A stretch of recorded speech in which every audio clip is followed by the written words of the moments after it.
இந்த நாள் இந்த நூற்றாண்டின் ஆகச் சிறந்த திருநாள். தமிழர்களுக்கு நம்பிக்கை அளிக்கக்கூடிய நாளாக ஒட்டுமொத்த தமிழ் சமுதாயங்களும் ஒன்று கூடி இந்த மண்ணில் வஞ்சிக்கப்பட்டு வீழ்த்தப்பட்டிருக்கக்கூடிய நாம் மீண்டும் தமிழ் சமுதாயத்துடைய ஆட்சியை நிலைநிறுத்துவோம் என்று சபதமேற்ற சரித்திர திருநாளாக மாறியிருக்கு. பாட்டாளி மக்கள் கட்சியின் தலைவர் அண்ணன் அன்புமணி ராமதாஸ் அவர்கள் தலைமையில் சமூக நீதியை நிலைநிறுத்துவதற்காகவும் வஞ்சிக்கப்பட்ட தமிழ் குடிகளின் உரிமையை மீட்டெடுப்பதற்காகவும் சுமார் 30க்கும் மேற்பட்ட தலைவர்கள், சுமார் 100கணக்கான சமுதாயத்தினுடைய பிரதிநிதிகள் பல்லாயிரக்கணக்கில் ஒன்று திரண்டு சாதிவாரி கணக்கெடுப்பை நடத்த வலியுறுத்தி தொடர் முழக்க போராட்டத்தை கையில் எடுத்திருந்தார்கள். இந்த போராட்டத்தில் பங்கு பெற்ற அத்துணை தலைவர்களும் சொன்ன ஒற்றை வாக்கியம், நமக்கான அதிகாரத்தை நான் யாரிடம் போய் கேட்க வேண்டும்? நாம் இந்த மண்ணை ஆளுகின்ற போது நமக்கான அதிகாரம் நமக்கு தானாக வரும். வகுப்புவாத விதாச்சார அடிப்படையில் அத்துணை சமுதாயங்களுக்கும் இடஒதுக்கீடை பகிர்ந்தளிக்கக்கூடிய வண்ணம் இந்த தமிழ் சமுதாயத்தின் மூத்த பிள்ளையாக இருந்து ஒட்டுமொத்த தமிழர்களையும் வழிநடத்தக்கூடிய அண்ணன் அன்புமணி ராமதாஸ் அவர்கள் தலைமையில் இங்கே ஆட்சி அமையப்பட வேண்டும் என்பது அத்தனை பேருடைய கோரிக்கையாக, விருப்பமாக இருந்தது என்பது ஒட்டுமொத்த தமிழ் இனத்திற்கான மறுமலர்ச்சியாகத்தான் பார்க்கப்படுது. திராவிட கூட்டம் இந்த மண்ணை சுரண்டி ஆண்டு கொழுத்து இங்க வாழக்கூடிய பூர்வக்குடி தமிழ் மக்களை அடிமைகளாக நினைத்து ஆண்டு கொண்டு இருக்கிறாங்க.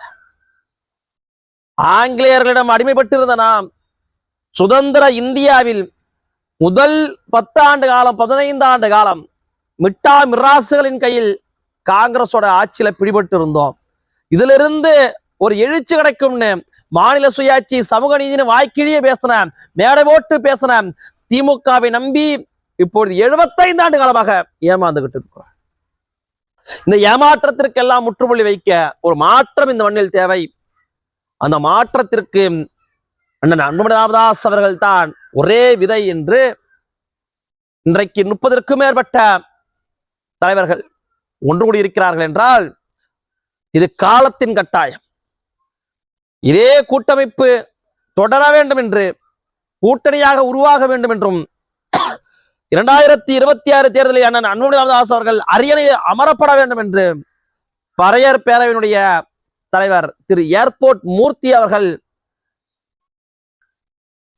பேசிய போது அரங்கமே அதிரும் வண்ணம் ஒட்டுமொத்த சமுதாயத்தையும் சேர்ந்தவர்கள் கைத்தட்டல்கள். அன்புமணி ராமதாஸ் அவர்கள் முதல்வராக வேண்டும் என்று அத்தனை சமுதாயத்த மக்களும் எதிர்பார்க்கிறார்கள் என்பதை ஆமோதிக்கின்ற விதமாகத்தான் இருந்துச்சு. ஒரு நம்பிக்கை நாயகர், திறம்பட செயல்பட்டவர், மத்திய அமைச்சராக மருத்துவத்துறையை மேல் நோக்கி மேல்நாட்டினருக்கு மத்தியில் இந்திய தேசத்தை தூக்கி பிடித்தவர் இந்த தமிழ் இனத்தின் பிள்ளை அண்ணன் அன்புமணி ராமதாஸ் அவர்கள் அரியணை அலங்கரிக்கின்ற போது எம் மக்களுடைய துயர் துடைக்கப்படும் என்று தென்கோடி தமிழகத்தில் இருந்து உலகெங்கும் ஆடக்கூடிய அத்தனை தமிழ் உறவுகளும் நினைக்கிறார்கள். அந்த நம்பிக்கையை பெற்ற ஒரே தலைவராக அண்ணன் அன்புமணி ராமதாஸ் அவர்கள் இருக்கிறார். இன்றைக்கு நடந்திருக்கக்கூடிய சாதிவாரி கணக்கெடுப்பு நடத்த வலியுறுத்தியான தொடர் முழக்க போராட்டத்தை உணர்ந்து திமுக உடனடியாக சாதிவாரி கணக்கெடுப்பை நடத்தினால் திமுக தப்பிக்கும். இல்லையென்றால் எங்களுக்கான ஆயுதம் அரசியல் அதிகாரத்தை கைப்பற்றுவது. உங்களிடம் சென்று கேட்க வேண்டிய நிலை இனி எங்களுக்கு இருக்காது. அதிகாரம் எங்கள் கையில் வரும் அந்த காலம் உங்களுக்கும் சேர்ந்து வாழ்வளிப்போம். வஞ்சிக்கப்பட்ட மக்கள், வாழ்விழந்த மக்கள் நாங்கள் உங்களை ஏமாற்றிவிட மாட்டோம். நீங்கள் எங்கள் வயிற்றில் அடித்தது போல ஒருவரையும் பின்தங்க விட மாட்டோம் என்பது மட்டும் உறுதி.